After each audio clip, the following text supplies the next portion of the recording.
সবাইকে ধন্যবাদ আসার জন্য।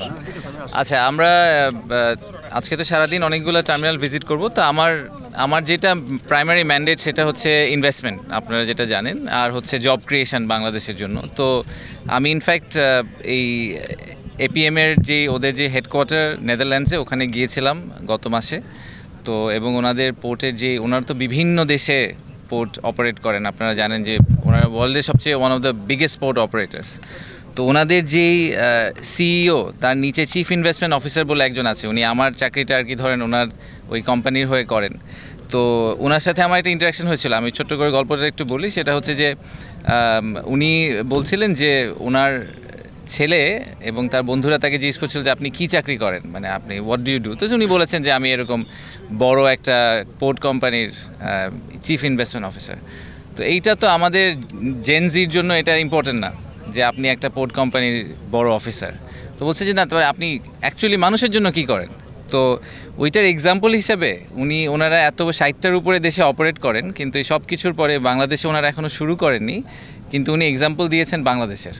উনি এক্সাম্পলটা দিয়েছেন যে যখন আমরা বাংলাদেশে একটা পোর্ট করার চেষ্টা করছি, এবং সেই পোর্টটা যখন আমি করতে পারবো, যখন আমরা এটা করব, তখন আমরা শুধুমাত্র এটা জাস্ট নট আ পোর্ট, এটা বাংলাদেশের মানুষের হাজার হাজার মানুষের কর্মসংস্থান, তাদের টোটাল ইকোনমির যে ডেভেলপমেন্ট, এই পুরোটাতে একটা এক্সেপশনাল ভূমিকা রাখবে। সো হয়তো ভবিষ্যতের জেনারেশনের পর জেনারেশন এই পোর্টের কারণে নতুনভাবে চাকরি পাবে, তাদের বাচ্চারা এডুকেশনে যাবে।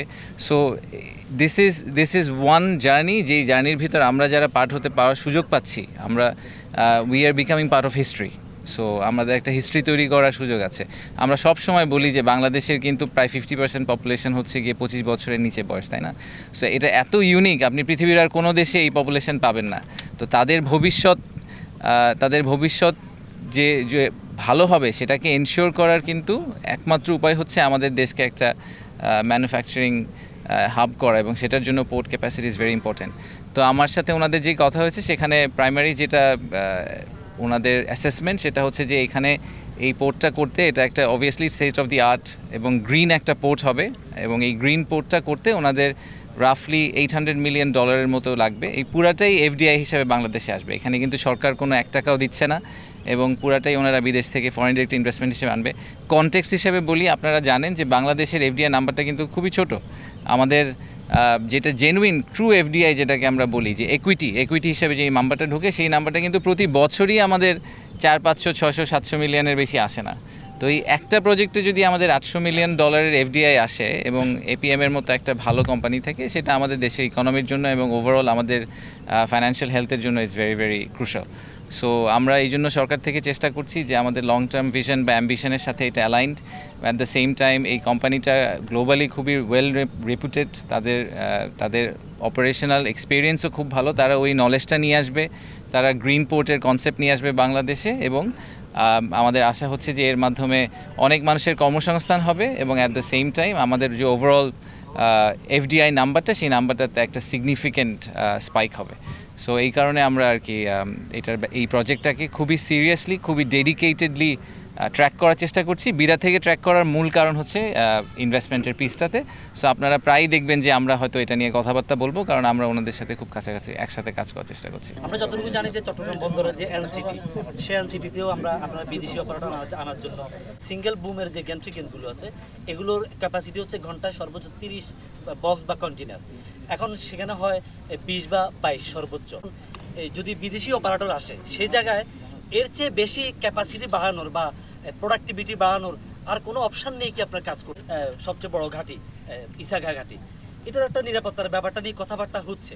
এই দুইটা বিষয় আপনারা কনসিডার দেখেন, যেহেতু আমাদের এই পুরা লং টার্ম অ্যাম্বিশন যেটা, যে বাংলাদেশকে আমরা গ্লোবাল ফ্যাক্টরি বানাতে চাই, সেটার সবচেয়ে প্রাইমারি ফ্যাক্টর কিন্তু হচ্ছে, বা সবচেয়ে বড় ইনগ্রেডিয়েন্ট হচ্ছে পোর্ট ক্যাপাসিটি। পোর্ট ক্যাপাসিটি না থাকলে আপনি কিছু করতে পারবেন না, এটা তো আমরা সবাই জেনারেলি এগ্রিড।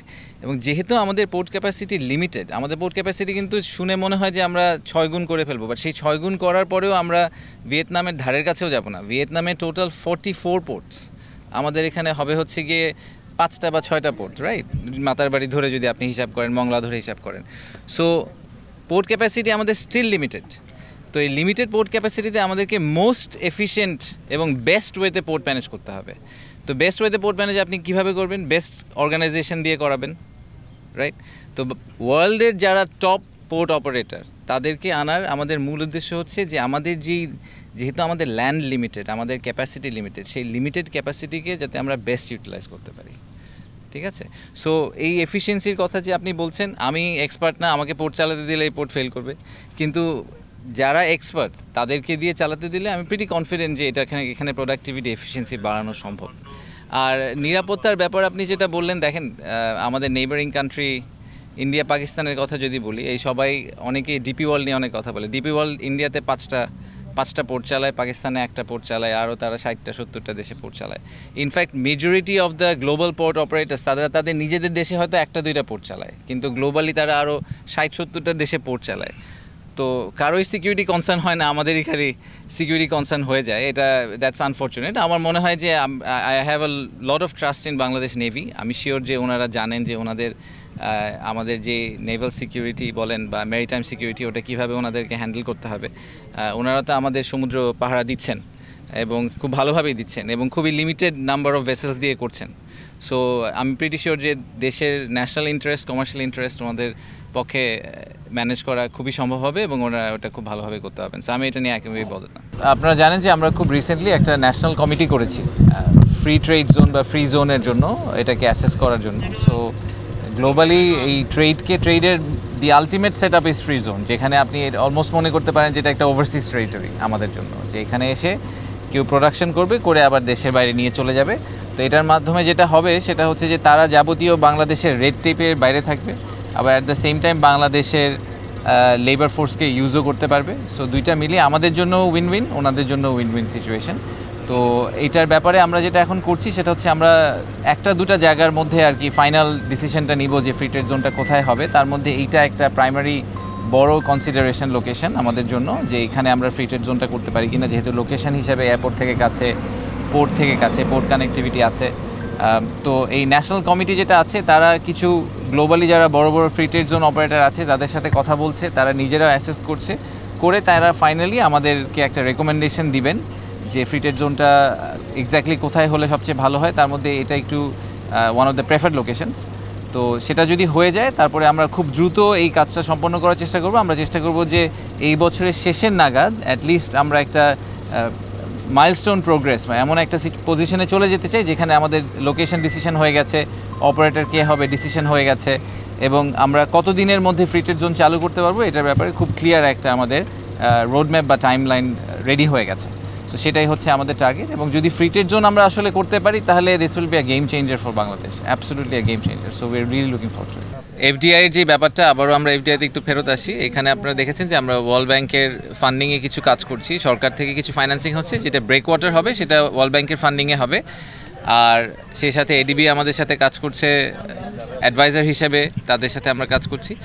বাট সবচেয়ে এটা ইম্পর্টেন্ট ব্যাপার, আমরা আবারও যদি এফডিআইতে ফেরত আসি, যে এখানে যেই দুটি পোর্ট অপারেটরের কথা বলা হচ্ছে, পিএসএ সিঙ্গাপুর, যারা সিঙ্গাপুরকে নিয়ে, সিঙ্গাপুরের পোর্ট ক্যাপাবিলিটি নিয়ে তো আর বলার কিছু নাই। আপনারা সবাই জানেন যে একটা ছোট্ট দেশ কীভাবে তারা কিন্তু আমাদের সাথে একই সময় স্বাধীন হয়ে তারা আজকে একটা কমপ্লিটলি ডিফারেন্ট লেভেলে চলে গেছে, এবং সেটা চলে যাওয়ার পিছিয়ে তাদের পোর্টের কন্ট্রিবিউশন সবচেয়ে বেশি। তারা তো একটা ট্রেডিং হাব হিসেবে পরিণত হয়েছে। সো পিএসএর খুবই ভালো এক্সপিরিয়েন্স, তারা ওই এক্সপিরিয়েন্সটা নিয়ে আসবে, আমাদের সাথে বেস্ট প্র্যাকটিসগুলো নিয়ে আসবে, এবং আমরা এস্টিমেট করছি যে এই পিএসএ এবং ডিপি ওয়ার্ল্ড রাফলি $1 বিলিয়ন করে এই প্রজেক্টে ইনভেস্ট করবেন। সো 1 বিলিয়ন করলে প্রথম দুইটা সিটি 1 সিটি 2তেই আমরা প্রায় $2 বিলিয়ন মতো একটা ফরেন ডিরেক্ট ইনভেস্টমেন্টের চেহারা দেখতে পাবো।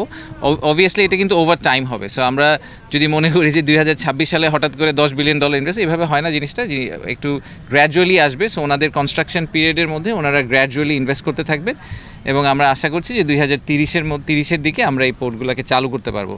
তো আমাদের যে লং টার্ম, এগেন আমাদের we have to keep our I on the big price. Long টার্মে বিগ প্রাইস হচ্ছে যে আমাদেরকে একটা গ্লোবাল ফ্যাক্টরি হতে হবে। সেটা হওয়ার জন্য এই সবগুলো পোর্টকে একসাথে আসলে অ্যাক্টিভেট করা দরকার হবে, তা না হলে আমরা we will not be able to meet the demands. আমাদের ডিমান্ড তো অলরেডি আপনারা দেখতে পাচ্ছেন যে এক্সপোর্ট কিন্তু, আপনি যদি 2015-র সাথে এখনকার এক্সপোর্ট ভলিউম দেখেন, volume has gone 3 times or 4 times বেড়ে গেছে।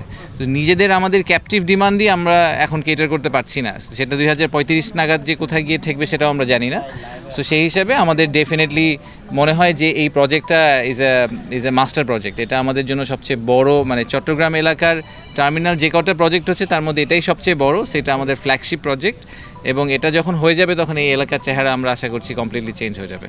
বাট আমি যেই জিনিসটা একটু আগে জিজ্ঞেস করেছি, আমি বলবো যে এটা আমাদের কর্তৃপক্ষ সবারই একটু মাথায় রাখা দরকার। সেটা হচ্ছে যে 25,000 লোকের যদি কর্মসংস্থান হয়, তাদের সাথে 25,000 ফ্যামিলি, তার মানে আমরা তো ইজিলি বলছি 1 লাখ লোকের, জাস্ট মিনিমাম 1 লাখ লোকের কথা বলা হচ্ছে, যারা এডিশনাল এই চিটাগং শহর এই এলাকায় এসে থাকা শুরু করবে, এই এলাকায় কাজ করবে। তো তাদের বাসস্থান, তাদের চিকিৎসা, তাদের যাতায়াতের ব্যবস্থা এবং তাদের যে শিক্ষা, তাদের ফ্যামিলির এডুকেশনের যে পার্টটা, এই প্ল্যানিংটাও আমাদেরকে আসলে হয়তো পুরো ওভারঅল পিকচারের মধ্যে নিয়ে আসা উচিত এবং সিটি কর্পোরেশনের সাথে কাজ করে একসাথে একটু চিন্তা করা উচিত যে এই যে এমপ্লয়মেন্টের একটা সার্জ হবে, যদি এই সবগুলো প্রজেক্ট একসাথে দাঁড়িয়ে যায়, হঠাৎ করে বেশ কিছু হাজার হাজার মানুষ এডিশনাল চিটাগংয়ে এসে যোগ হবে কাজ করার জন্য, তো তাদেরকে আমরা আসলে অ্যাকোমোডেট চিটাগংয়ে কীভাবে করবো, তো সেইটা একটা is a master project that we also need to keep in our mind. ধন্যবাদ সবাইকে। ঠিক আছে, অন্য যেগুলো জায়গাগুলোতে আমরা গিয়েছি ওগুলোতে তো এখনও কিছু হয়নি, এখানে অলরেডি একটা কর্মযজ্ঞ চলছে। সো এটার থেকে আমাদের একটা it gives us an imagination. এটা কিন্তু আমরা বারবার বিভিন্ন জায়গায় ঘুরছি, আমরা ইমাজিন করতে পারছি না হয়তো যে আসলে চিটাগং আগামী 5 বছর পর দেখতে বা 10 বছর পর দেখতে কীরকম হতে পারে। একটা জিনিস একটু মাথায় রাখতে হবে যে এই বাংলাদেশের ফুল অ্যাম্বিশনটার মধ্যমণি হচ্ছে চট্টগ্রাম। হ্যাঁ, আমাদের যেটাকে আপনি মাস্টার প্ল্যান বলেন, অ্যাম্বিশন বলেন, যাই বলেন, আমরা বাংলাদেশকে যেখানে নিয়ে যাওয়ার কথা ইকোনমিক্যালি চিন্তা করছি, সেটার সবচেয়ে সেন্টার পিস হচ্ছে গিয়ে চট্টগ্রাম। এবং চট্টগ্রামের এই সেন্টার পিসটার একটা অংশ আমরা এখানে দেখতে পাচ্ছি। এই পোর্টটা আরও এফিশিয়েন্ট হবে, সাথে আরও অনেকগুলো পোর্ট দাঁড়িয়ে যাবে, and Chittagong will become basically the true commercial hub, যেটা আমরা সবসময় বলে আসছি যে ঢাকা হচ্ছে গিয়ে পলিটিক্যাল ক্যাপিটাল, ঢাকা হচ্ছে গিয়ে আমাদের ফাইন্যান্সিয়াল ক্যাপিটাল, বাট আমাদের কমার্শিয়াল ক্যাপিটাল সেটা হবে চট্টগ্রাম, এবং এই ট্রেডের কারণেই হবে। তো আমি আশা করছি যে এই কর্মযজ্ঞ আরও বাড়বে, আরও এফিশিয়েন্ট হবে। আমি একটু আগে আলাপ করছিলাম যে আমি ফরচুনেটলি আমার একটা সুযোগ হয়েছিল গত মাসে দুবাইতে যে জেবেল আলী পোর্ট আছে, ওয়ার্ল্ডের one of the largest free trade zone, সেখানে যাওয়া। তো সেখানে এই ক্রেনগুলো এরকমই ক্রেন অপারেট করে, কিন্তু আরেকটু অ্যাডভান্স টেকনোলজি সেখানে। ইনফ্যাক্ট আমি দেখেছিলাম যে একজন ওনাদের এখন তো female workforce is also deeply into আপনার এই ইন্ডাস্ট্রিতে। তো ওখানে পোর্ট অপারেটর যারা, ওনারা একটা কন্ট্রোল রুমে বসেন, ওটা আসলে এখানে না, ওই ক্রেন অপারেটররা বসেন ভিতরে একটা অফিস রুমে, ওখানে জয়স্টিকের মতো করে ওনারা। এবং ইনফ্যাক্ট আমার সাথে যা দেখা হয়েছিল, উনি একজন ভদ্র মহিলা, তো উনি এই ক্রেন অপারেট করেন। তো ওখানে ওরকম একটা এসি রুমে বসে উনি এরকম কন্ট্রোল রুমের মতো করে বসে ক্রেনগুলো অপারেট করেন। Very advance technology. এবং একটু আগে আমরা আলাপ করছিলাম যে এখানে আমরা 3টা বা 4টা পর্যন্ত রাখতে পারি কন্টেইনার, একটার উপরে একটা। ওখানে ওনারা জায়গা স্পেস সংকুলনের জন্য ওনারা এখন 16টা পর্যন্ত একটা টেকনোলজি, একটা স্ট্রাকচার দাঁড় করানোর চেষ্টা করছেন, যেখানে up to 16 containers can be put one over the other. So these are examples, যে এক্সাম্পলগুলোকে আমরা হয়তো ভবিষ্যতে অ্যাডাপ্ট করতে পারবো। আমাদের এখানে জব ক্রিয়েশন, যেটা আমাদের অ্যাবসলিউটলি মূল মন্ত্র, মানে টোটাল কত টাকা এফডিআই আসলো চিন্তা করার কোনো দরকার নেই। I think it's a secondary issue. Primary issue হচ্ছে যে আমরা কত নতুন জব ক্রিয়েট করতে পারলাম আমাদের দেশের মানুষের জন্য, স্পেশালি চিটাগংয়ের জন্য। সো আমাদের আশা হচ্ছে যে as we move very fast, কারণ এটা আসলে ইকোনমিক ডেভেলপমেন্ট সব গভর্নমেন্টেরই প্রাইমারি এজেন্ডা হওয়া উচিত বাংলাদেশে। তো এই ইকোনমিক ডেভেলপমেন্টের জন্য এই টার্মিনালগুলোকে আমরা যত বেটার, যত এফিশিয়েন্ট, যত ওয়ার্ল্ড ক্লাস করতে পারবো, তত আমাদের ওভারঅল ব্যবসা পরিস্থিতির জন্য অনেক বড় একটা কন্ট্রিবিউশন তারা করতে পারবে।